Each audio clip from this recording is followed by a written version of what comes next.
Tá bom aqui. Boa noite a todos, a todas, a turma que nos acompanha aí pela web. Que Deus possa falar através daquilo que Ele mesmo já tem preparado para nossas vidas. E a gente vai falar sobre vivendo a partir do mover de Deus. Uma notícia concreta é que nós vivemos a partir do mover de Deus, queira nós não queiramos, a gente vive a partir do mover, seja um mover sobrenatural ou mover de ação e movimento, como disse o... Vai trocar? Oi. Tá bom? Vocês estão me ouvindo bem aí? Seja a partir de um mover de modo sobrenatural, ou como disse o pastor Giovanni no ano passado, em ação e movimento, usando homens e mulheres como eu e vocês.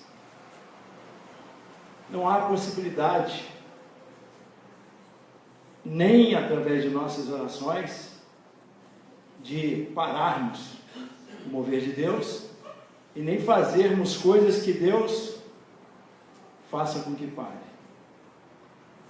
Se a gente for em Apocalipse, no capítulo 1, nós não vamos ter data show. Se você não tem Bíblia, nem o celular que você usa com a Bíblia, por favor, se junte com alguém. A gente vai usar o livro de Jó, o livro de Apocalipse e o livro de Jeremias. Apocalipse 1:8.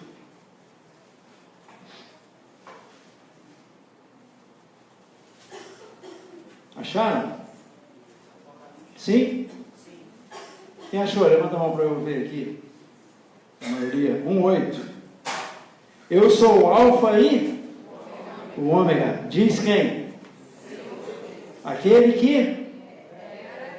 que é, que era e o que há de vir. O Todo-Poderoso. E Jeremias 32:27. Complicou ou não? Depois de Isaías ali, acharam? 27.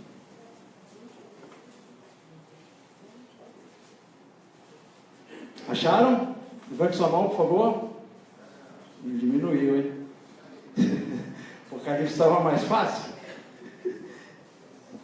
Acharam agora? Quem achou, vão comigo aqui, ó. Eis que eu sou o Senhor, o Deus de todos os... Acaso haveria coisa demasiadamente maravilhosa para mim? O que vocês acham? Então a gente vive a partir do mover de Deus. Vamos orar? Senhor, fala aos nossos corações, ó Deus, aquilo que o Senhor tem preparado, as necessidades que eu não sei quais são, ó Deus. O Senhor sabe muito mais do que eu. Que o Senhor acrescente, através do Espírito Santo, aquilo que eu não tenho condição de fazer, de maneira sobrenatural nessa noite, em nome de Jesus, amém. A euforia não é um estado sobrenatural, como algumas pessoas pensam. O pastor Giovanni, no ano passado, falou que andou fazendo uma pesquisa no YouTube, algumas outras comunicações, e viu coisas horrendas, né, a partir desse mover de Deus. E a gente vê muita coisa ligada à euforia, a um estado eufórico. Isso não é sobrenatural, isso é emoção. Mas não é disso que a gente vai falar nessa noite, não é disso que a gente vai tratar nessa noite.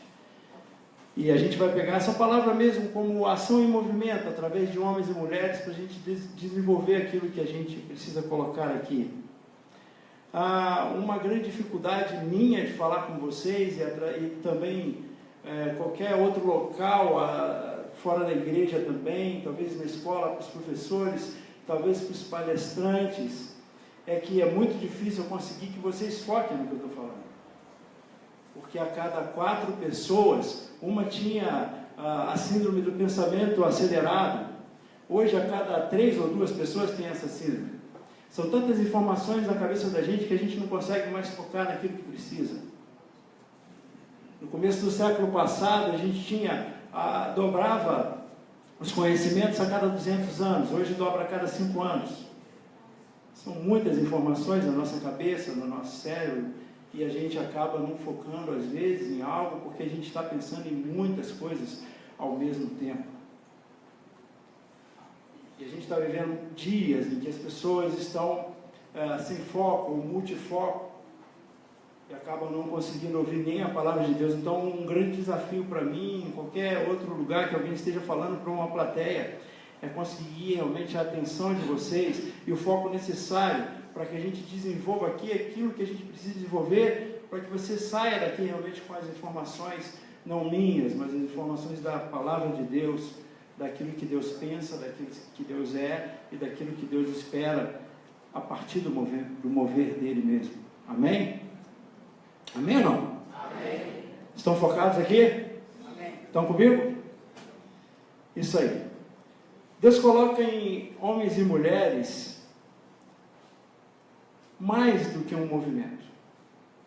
Deus coloca empresas, igreja, coisas, grupos, para fazer um movimento que Ele quer, através de muitas coisas, através de eventos naturais e sobrenaturais, para que Ele mova na direção que Ele achar que deve mover. Se a gente fizer uma pesquisa aqui, provavelmente a gente vai ver que muitos de nós fomos movidos de um local para outro, de uma profissão para outra, de uma empresa para outra,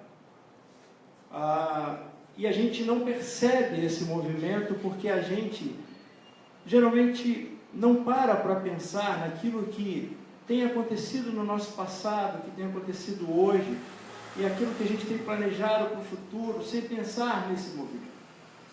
Mas eu mesmo sou prova que com 14 anos eu vim para Volta Redonda fora da minha vontade. Para mim aquilo era a coisa pior do mundo, me tirar dos meus amigos, me tirar dos meus relacionamentos, para eu poder vir para Volta Redonda. Sair de uma capital e vir aqui para Volta Redonda, e eu achava um absurdo meu pai fazer isso comigo. E provavelmente já aconteceu na vida de vocês serem deslocados para a direita, para a esquerda, para frente, para trás, não só deslocados para um movimento, mas paralisados, porque Deus faz movimentar e cessa e para a hora que Ele acha melhor, porque é Ele quem sabe todas as coisas, não sou eu. A gente leu 2 textos aqui que mostram a grandeza, o poder, a força daquele que é todo poderoso. E queiramos nós ou não, Deus moveu, move e vai continuar movendo do jeito que Ele acha melhor. Talvez uma grande lição que a gente possa levar nessa noite é o quanto eu colaboro, o quanto eu colaboro com isso, o quanto eu entendo isso, o quanto eu aceito, para que haja menos sofrimento, porque vai haver mudança. Toda vez que Deus achar necessário, isso já está talvez até escrito, e Deus já sabe todas as coisas. Deus muda rumo, muda acontecimentos. Temos visto Deus transformar vidas. Ele transforma a nossa vida para que a gente transforme outras vidas, e essas vidas transformem outras vidas. A partir do momento que eu entendo esse movimento de forma positiva, e a partir do momento que eu entendo que eu vou sair do meu conforto, talvez. Hoje a gente estava estudando uma lição muito importante sobre misericórdia. Nós queremos misericórdia para a gente, mas para o outro a gente quer juízo. A gente julga as pessoas, a gente julga as coisas, a gente julga o governo, a gente julga os políticos e julga tudo para fora da gente. Para dentro da gente, a gente é misericordioso. Eu errei porque... Não foi por querer. Eu errei, mas foi com a boa intenção de acertar. Agora o outro tem que ser punido. O outro deve ser severamente punido. Mas eu não. E olhar com misericórdia para as pessoas, se a gente lembrar de Mateus 25, né, que tem lá uma parábola importante, aliás, 3 parábolas em que Jesus fala primeiro das viúvas, né, que não fazem o que tem que fazer e procrastinam várias vezes. Depois ele vai lá naquele homem que ele deu, que foi lhe dado 1 talento, ele não desenvolve o que tinha que desenvolver, até chegar no rei olhando à sua direita e olhando à sua esquerda. E quem é que seria bem-vindo ao reino de Deus? Aquele que olhava para si mesmo ou olhava para o outro? O que o rei fala? Bendito aquele que olhou os pequeninos e deu água né? e olhou com misericórdia. E a esquerda? Quem que não vai ser aceito? Aquele que não olha com essa misericórdia. O mover de Deus acontece a todo tempo e vai continuar acontecendo. A questão é, o quanto eu entendo isso? O quanto eu colaboro com isso? E o quanto eu simplesmente não aceito isso, o quanto eu não colaboro com isso? Deus não precisa de nós. Deus não precisa de nós. Nós precisamos de Deus. E toda vez que a gente entende isso de uma forma positiva para as nossas vidas, a gente vai muito mais além, com muito mais facilidade, com muito menos sofrimento. Mas se precisar te mover através do sofrimento, vai ser assim. E é isso que a gente vai tratar nessa noite. Deus não precisa de autonomia nenhuma. Ele não precisa de autonomia. Algumas perguntas importantes que a gente não pode deixar de fazer, e as perguntas são tão importantes, são mais importantes até do que as respostas, às vezes, porque as respostas a gente já tem sem fazer as perguntas certas, e às vezes a gente tem resposta errada porque a gente não fez pergunta certa. A primeira pergunta é, por que Deus move sobrenaturalmente ou através desse movimento de homens e mulheres? Coloca homens e mulheres em movimento. Por que Deus move? Você teria uma resposta para mim? Você quer pensar um pouquinho sobre isso? Já parou para pensar sobre isso? Por que Deus move e coloca homens e mulheres em movimento, coisas, empresas, grupos em movimento? Hein? Abram no livro de Jó e já deixem aberto que a gente vai desenvolver algumas coisas a partir do livro de Jó.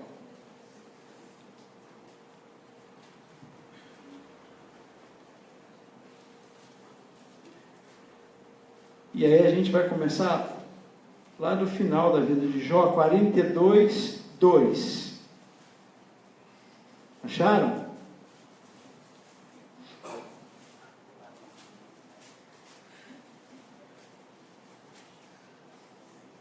Acharam? Levante sua mão, por favor. Vamos ler? Bem sei, tudo podes. Vamos de novo?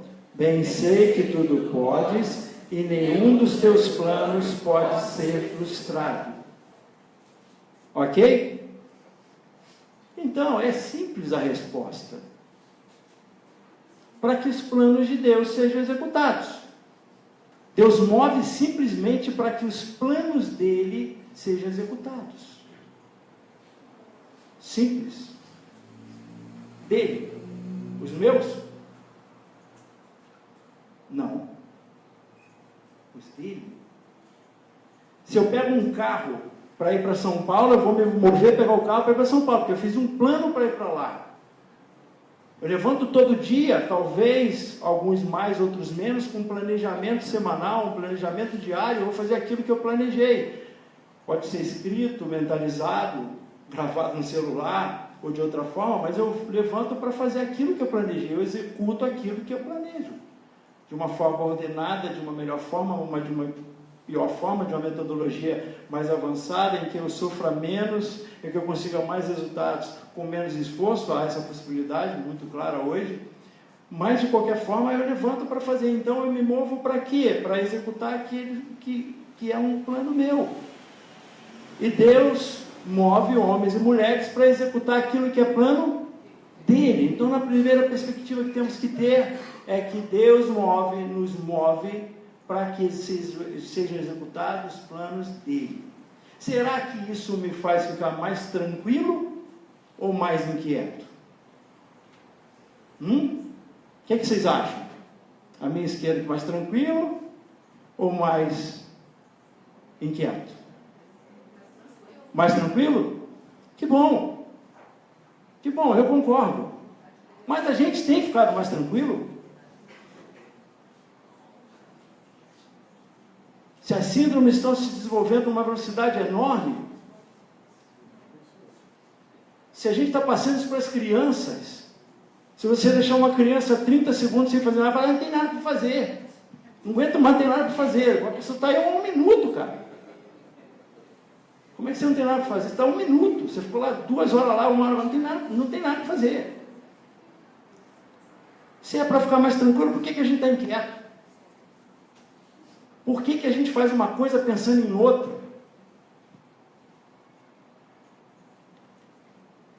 Por que a gente não fica 1 minuto em silêncio com a gente mesmo?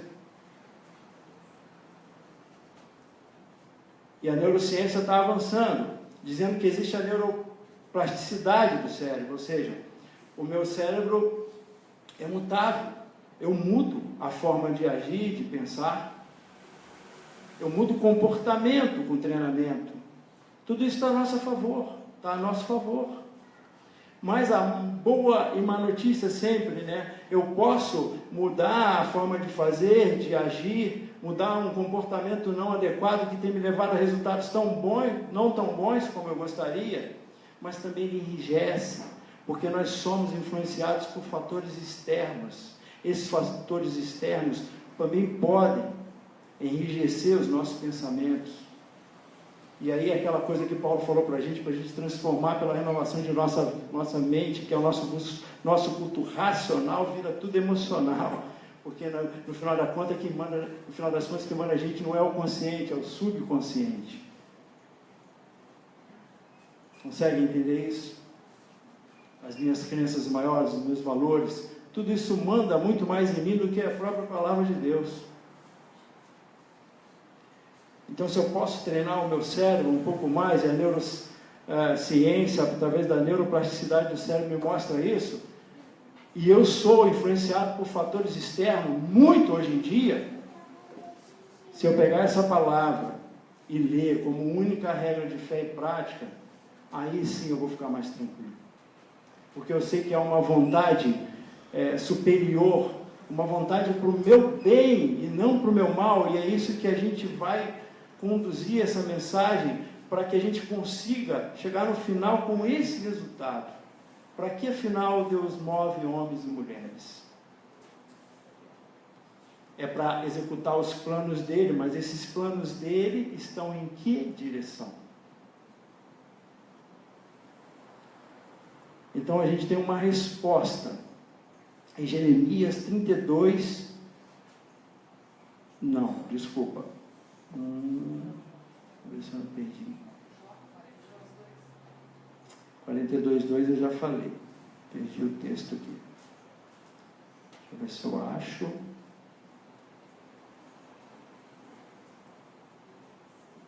Jeremias 29:11. Desculpa, irmãos. Muito texto. Até passei para meninas à tarde para elas me ajudarem a colocar, e quando eu passei a lista, elas desanimaram. Eu falei assim, eu pensei que eram uns 10 versículos, passou 30. 29:11. Eu é que sei que pensamento tenho a vosso respeito, diz o Senhor, pensamento de e não de, para vos dar o fim que desejas. Então a primeira pergunta é por que Deus move sobrenaturalmente, naturalmente, homens e mulheres? Para colocar em movimento, para que se cumpra a vontade dele. A segunda pergunta, já que Deus move homens e mulheres para que se cumpra a vontade dele, a vontade dele está em que direção? O nosso bem ou o nosso mal? O nosso bem. 29:11 que eu li, né? Para vos dar o fim que desejas. Um fim de esperança. Um futuro de esperança. Não um futuro de fracasso. Mas nós não estamos falando aqui daquilo que a gente acha que é melhor para nós, não. Nós estamos falando daquilo que Deus tem certeza do que é melhor para nós. Não é uma metodologia de aperfeiçoamento humano, não. Não é que Deus acha mais ou menos. Não é que pode ser, não. Ele tem certeza daquilo que é melhor para nós. Mas a gente tem uma grande dificuldade em aceitar isso, e ir nessa direção, e contribuir, colaborar com isso. A gente é resistente a isso. Porque a gente sempre acha que a gente tem razão. E eu aprendi uma coisa ultimamente que é fantástico. Eu custei entender, mas depois eu entendi. O seu jeito, Joel, é o jeito certo. O seu jeito, Miriam, o seu jeito, Alessandra, é o jeito certo. Não adianta eu falar que o seu jeito é errado. Não adianta eu falar que o seu jeito é errado, porque o seu jeito é o seu jeito certo para ter os resultados que você tem alcançado. Enquanto eu não entendo que o meu jeito não é tão certo quanto eu achava que era, eu vou continuar com esse jeito. Mas Deus move às vezes sobrenaturalmente e movimenta tudo contra até a nossa vontade, porque a gente não entende isso. Às vezes a gente acha que o nosso jeito é o melhor jeito. Nós somos super campeão mundial de ter o melhor jeito para resolver qualquer coisa. Não há outra solução a não ser a que a gente tem certeza que é. E mais ou menos igual o Paulinho fala mesmo lá no encontro de jovens, né? A pessoa está estudando medicina, ela acha que é Deus, e quando ela se forma ela tem certeza. Claro que tem exceção, mas é a maioria. Porque quanto mais eu estudo, quanto mais eu acho que eu sei, mais eu fico dono da verdade. Quanto mais eu sei, menos eu olho para a palavra de Deus. Quanto mais eu tenho convicção do rumo que eu tenho que andar, menos eu me oriento pela palavra de Deus. Mas quem dera que se eu tivesse essa convicção baseada na entrega da minha vida, de coração, na paz que excede todo entendimento, porque eu sei que Deus tem o melhor caminho para mim, eu diminuo as inquietações. Em vez de eu ter multifoco, eu tenho foco naquilo que vai me levar além. E aquilo que vai me levar além espiritualmente é ter misericórdia, não é julgar. Não é pegar uma mensagem dessas fake news aí, de político ou de qualquer outro, e passar para frente. Porque eu quero que haja julgamento. E eu nem me preocupo se uma criança de 4 ou 5 anos está sofrendo muito com essa situação. Porque eu quero justiça. Eu quero que Deus faça justiça, que o homem e a justiça nossa terrena faça justiça com as pessoas. Mas é muito fácil querer para o outro. Porque para mim eu quero misericórdia. Mas não é isso que a palavra de Deus fala. A palavra de Deus não fala que os melhores, que se consideram melhores, que são os melhores, e que estão em primeiro lugar. Não é isso que a palavra de Deus fala. Mas por que eu não entendo isso? E quanto menos eu entendo, mais Deus tem que mover. E mais Ele move. Eu quero falar com vocês uma história, para a gente dar um contraponto a tudo que se fala que é o mover de Deus hoje, a tudo não, uma grande parte, daquilo que é o mover sobrenatural, e que faz as pessoas ficarem excitadas até e movimentadas demais, saindo de cultos achando que ali, agora, a semana vai ser muito perfeita, e vai dar tudo certo, porque eu fiz, eu adorei da forma certa, eu fiz o culto da forma certa, e tal, e aí depois as coisas não acontecem. E para dar um contraponto nisso, a gente vai ler Jó 1:1. A história de Jó. Quem era Jó? Havia um homem, quem lê alto aí? Quem tem uma voz boa e alta? Alessandro? Lê para nós. Havia um homem na terra de Uz, cujo nome era Jó. Era homem íntegro e reto, que temia a Deus e se desviava do mal. Jó era uma pessoa ruim? Reto, temente a Deus, íntegro. Ele era aquilo que era ali, era íntegro. Se você ler o livro de Jó com atenção, você vai ver que livro maravilhoso. Jó chegava a pedir perdão pela culpa dos filhos, e nem sabia se eles estavam culpados, mas vai que eles estavam. Não é isso que você lê? Senhor, se meu filho pecou, perdoa. Jó era um homem perto de Deus, temente a Deus. E o que acontece com Jó? Qual é o mover de Deus na vida de Jó? Jó 1, 13 e 22, de 13 a 22. Vamos ver o que aconteceu na vida de Jó. Sucedeu um dia em que seus filhos e suas filhas comiam e bebiam vinho na casa do irmão primogênito. Que veio um mensageiro a Jó e lhe disse: os bois lavravam e as jumentas paciam junto a eles. De repente deram sobre eles os sabeus e os levaram, e mataram os servos a fio de espada. Só eu escapei para trazer-te a boa nova. Como se não bastasse, continuou as notícias. Falava este ainda quando veio outro e disse: fogo de Deus caiu do céu e queimou as ovelhas e os servos e os consumiu. Só eu escapei para trazer-te a nova. Falava este ainda quando veio o outro e disse: dividiram-se os caldeus em 3 bandos, deram sobre os camelos, os levaram e mataram os servos a fio da espada. Só eu escapei para trazer-te a nova. Também este falava ainda quando veio outro e disse: estando teus filhos e tuas filhas comendo e bebendo vinho em casa do irmão primogênito, eis que se levantou grande vento da banda do deserto e deu nos 4 cantos da casa, a qual caiu sobre eles, e morreram. Só eu escapei para trazer-te a nova. Então Jó se levantou, rasgou o seu manto, rapou a cabeça e lançou-se em terra e adorou, e disse: nu saí do ventre de minha mãe, e nu voltarei. O Senhor o deu e o Senhor o tomou. Bendito seja o nome do Senhor. E no outro dia eu estava lá sepultando a família. Perdas emocionais terríveis, perdas materiais. Porque quanto mais rico você é, mais você sente a perda.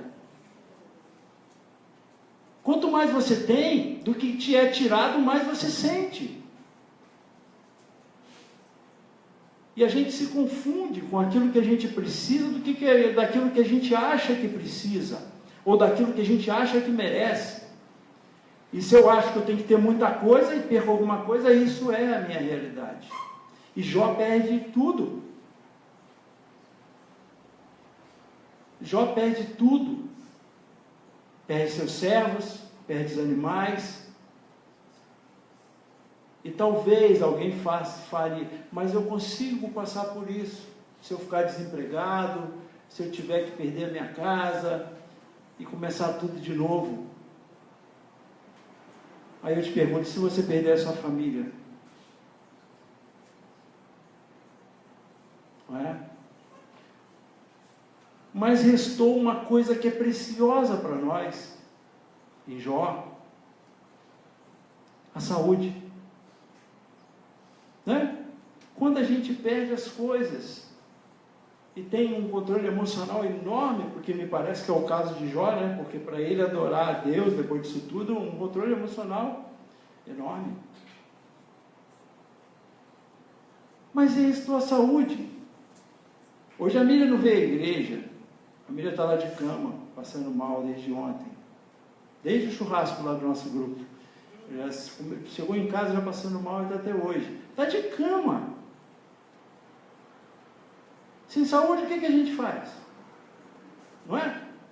A saúde é muito. Hoje você falou de manhã, eu acho, né?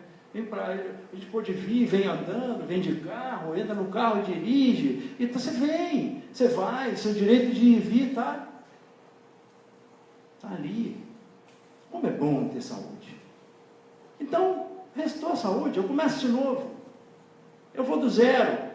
Deus me deu inteligência, me deu estratégia, eu sou um cara estratégico, eu sou um cara, sabe, resiliente. E eu vou lá e eu consigo tudo de volta. Mas aí, não foi só perdas materiais e afetivas que Deus fez com Jó. O mover de Deus na vida de Jó não foi só para isso. E quando Jó achava que já estava ruim, mas que a coisa ainda piora. Jó 6:11 vai retratar um pouquinho dessa verdade aqui. Acharam? Por que esperar se já não tenho forças? Por que prolongar a vida se o meu fim é certo? 7, 4 e 5. Ao deitar-me digo, quando me levantarei? Mais comprida é a noite, e farto-me de me revolver na cama até a alva. A minha carne está vestida de vermes e de crostas terrosas. A minha pele se encrosta e de novo supura. Capítulo 7, versículo 15. Pelo que a minha alma escolheria antes ser estrangulada, antes a morte do que esta tortura. 16, 8.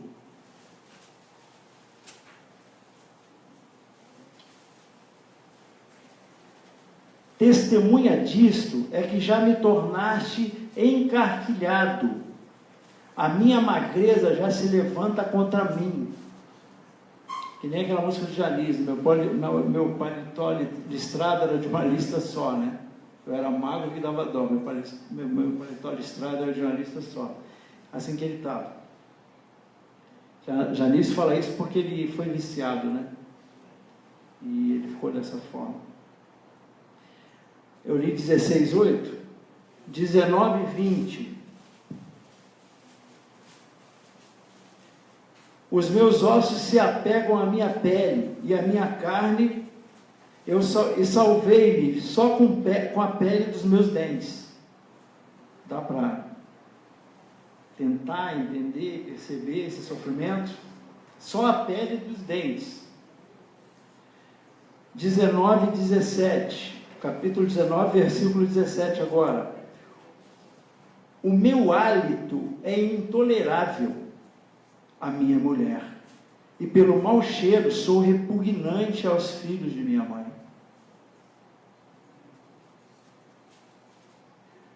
E o capítulo 30, versículo 16 e 17. Agora dentro em mim se me derrama a alma, os dias da aflição se apoderam de mim, a noite me verruma os ossos e os desloca, e não descansa o mal que me rói.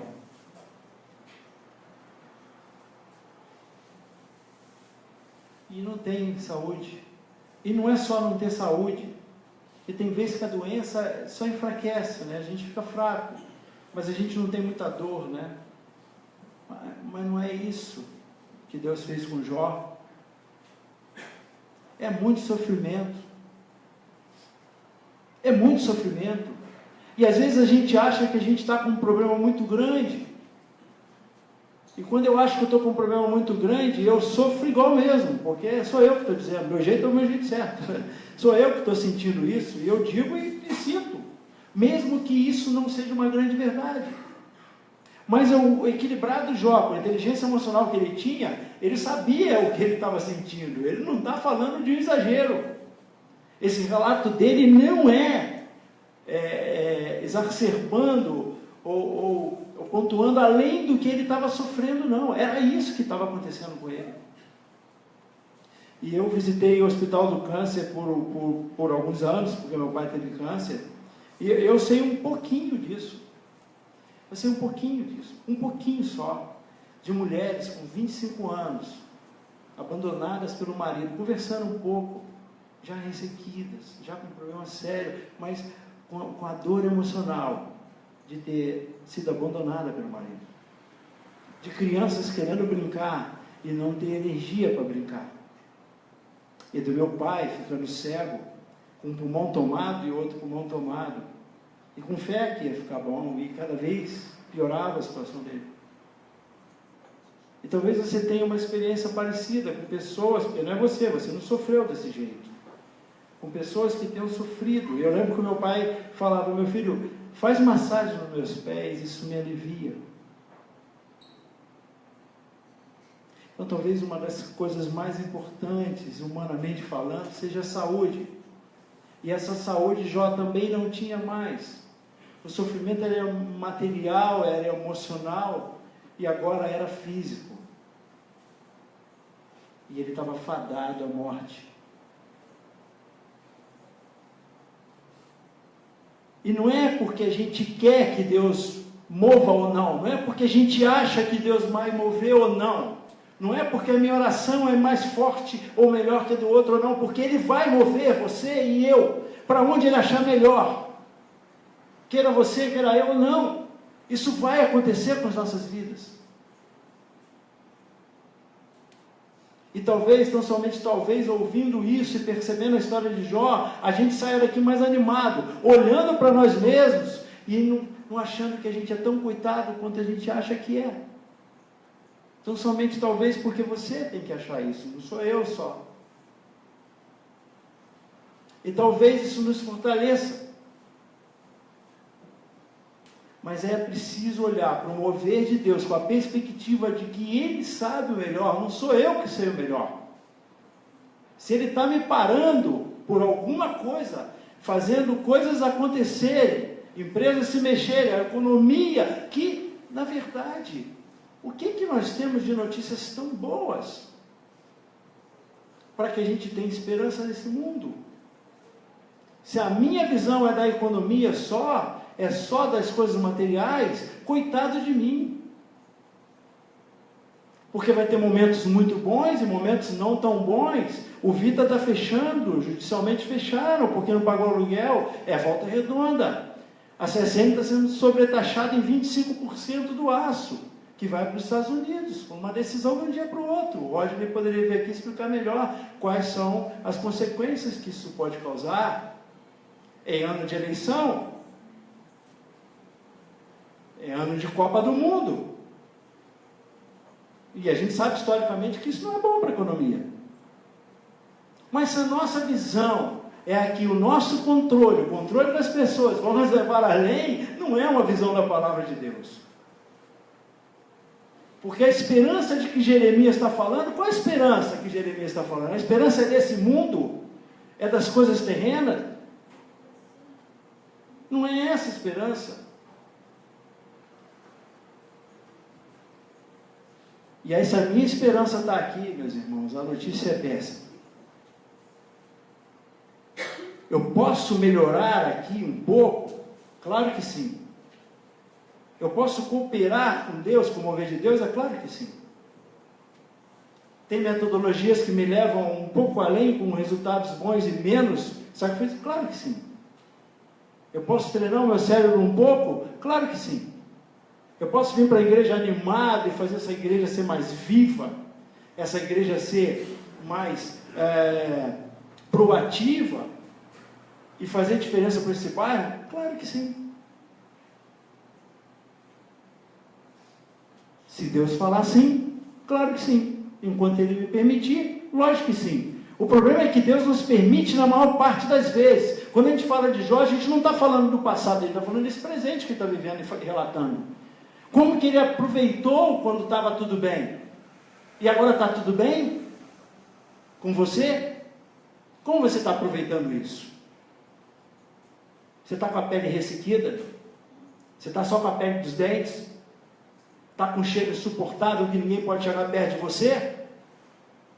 Você perdeu tudo? Sua casa foi derrubada? Sua família toda morreu num acidente?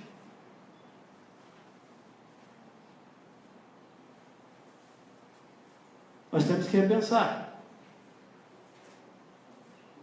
Porque quando Deus move no sentido bom, a gente não aproveita.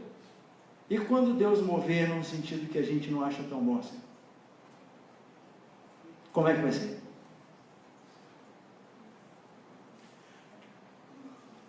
Deus faz isso através de eventos, portas que se abrem e portas que se fecham. E portas se fecham mesmo. Às vezes a gente vê, caramba, esse negócio aconteceu de um dia para o outro. Puxa vida, isso eu não esperava. Tem gente que perde tudo de um dia para o outro. E as portas se fecham de maneira que nem a pessoa mais capaz do mundo vai conseguir abrir. E as portas se fecham através de uma doença. A gente não sabe o final. A gente só percebe o presente. Jó 42, 10, 17, tem um final da vida de Jó.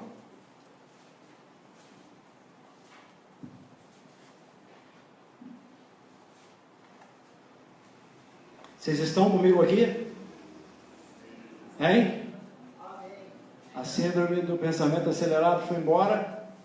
Vocês não estão pensando em milhares, centenas de coisas ao mesmo tempo não, né? Estão comigo aqui? A maior dificuldade nossa não é de pensar muito, é de silenciar. 42 de 10 a 17.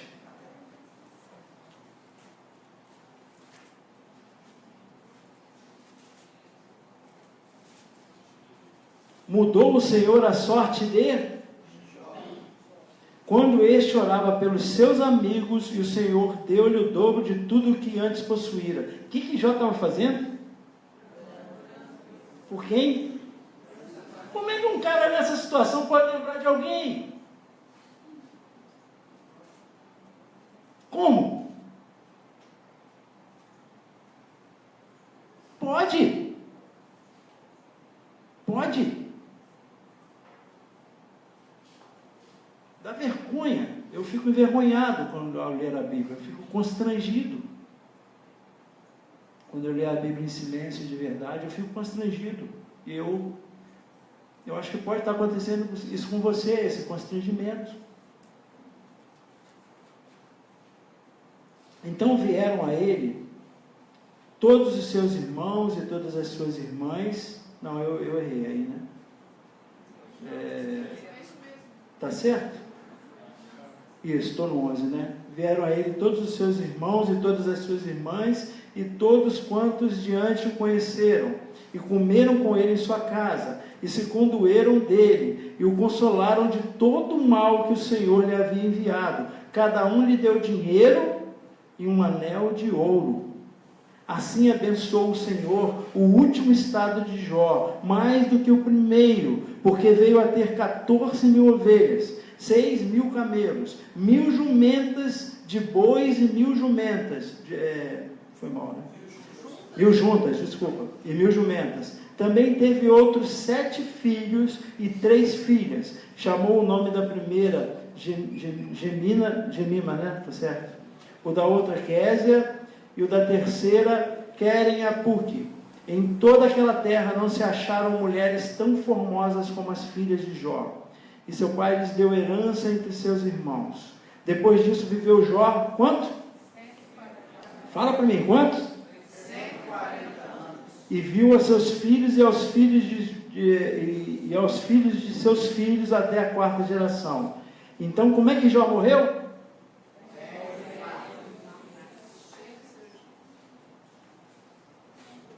Como é que foi o final? Feliz. Deus sabe todas as coisas. Agora, seria um erro meu terminar esse sermão falando que o seu final vai ser tão feliz quanto esse final. Porque a esperança que Jeremias está falando não é disso que Jeremias está falando. Isso foi bom a beça. Louvado seja Deus por esse final. Mas como foi o final do ladrão da cruz? Espiritualmente foi bom? Ótimo. É disso que Jeremias está falando. Mas morreu na cruz. Mas Deus sabe o final. Será que se aquele ladrão não tivesse naquela cruz, ele seria salvo? Ele teria esse encontro com Jesus ali, lado a lado? O que vocês acham? Provavelmente não. Não é? Quais as chances? Então Deus move homens e mulheres, coisas, empresas e tudo, sobrenaturalmente, movimentando homens e mulheres, para o bem ou para o nosso mal? Para o nosso bem. Isso faz uma diferença enorme no meu estado de espírito. Isso faz uma diferença enorme na minha motivação. E eu espero que faça na sua, no seu estado de espírito, na sua motivação, que é um motivo para você agir. Nós temos mais motivos para agir do que para não agir. E por que a gente não age?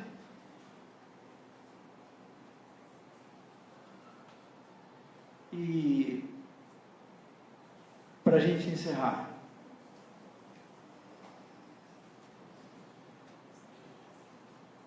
entre a minha impotência humana e a onipotência de Deus,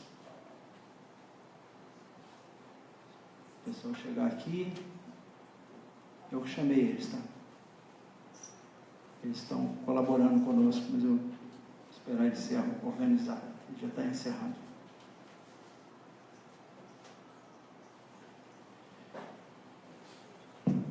Olha essa frase aqui. Entre a minha impotência humana e a onipotência divina, a onipotência de Deus, com qual que eu fico?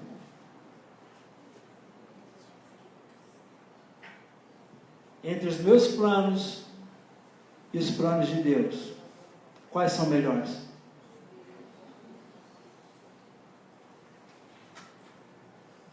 E aí eu posso ficar com a conclusão que Salomão teve em Provérbios 16, 1. O coração do homem pode fazer planos, mas a resposta certa vem dos lábios do... Podemos repetir isso? O coração do homem pode fazer planos, mas a resposta certa vem dos lábios do Senhor. Vamos falar mais forte? O coração do homem pode fazer planos, mas a resposta certa vem dos lábios do Senhor. Que Deus abençoe nessa noite grandemente, para que você entenda que o mover de Deus é para o seu bem, é para o meu bem, é para o bem daqueles que são filhos dele. Vamos cantar esse cântico, depois eu encerro rapidinho. Deus tem o melhor para mim. Deus tem o melhor para mim. E o que perdido foi, e o que perdido foi, não se compara com o que há de vir. Ele tem o melhor. Deus tem o melhor para mim. Fica de pé, veja. Deus tem o melhor para mim. E o que perdido foi, não se compara com o que há de vir. Uma nova história Deus tem pra mim. Um novo tempo Deus tem pra mim. Tudo aquilo que perdido foi, ouvirei de sua boca, te abençoarei. Uma nova história Deus tem pra mim. Um novo tempo Deus tem pra mim. Tudo aquilo que perdido foi, ouvirei de sua boca, te abençoarei.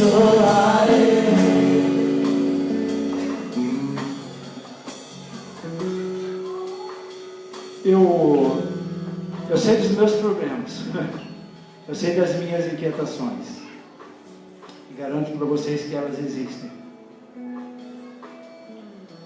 E por mais que eu ache que eu tenho controle, por mais que eu tente, elas estão aqui para serem trabalhadas, e estão sendo trabalhadas, ainda bem, que Deus tem trabalhado na minha mente, tem trabalhado nas minhas inquietações.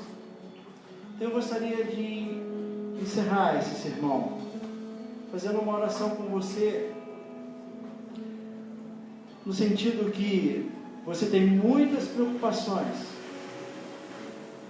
muitos problemas talvez, e se sente incapaz porque não tem a solução agora. E simplesmente não sabe exatamente o rumo a tomar.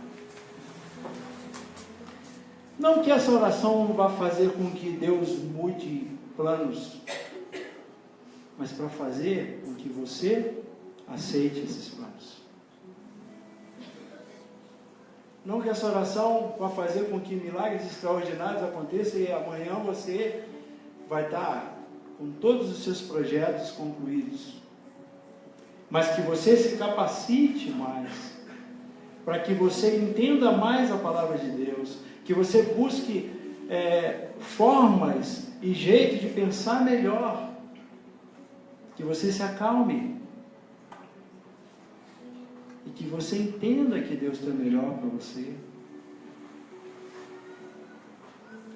e que isso é para o teu bem, mas é preciso que você entenda e é preciso que você haja.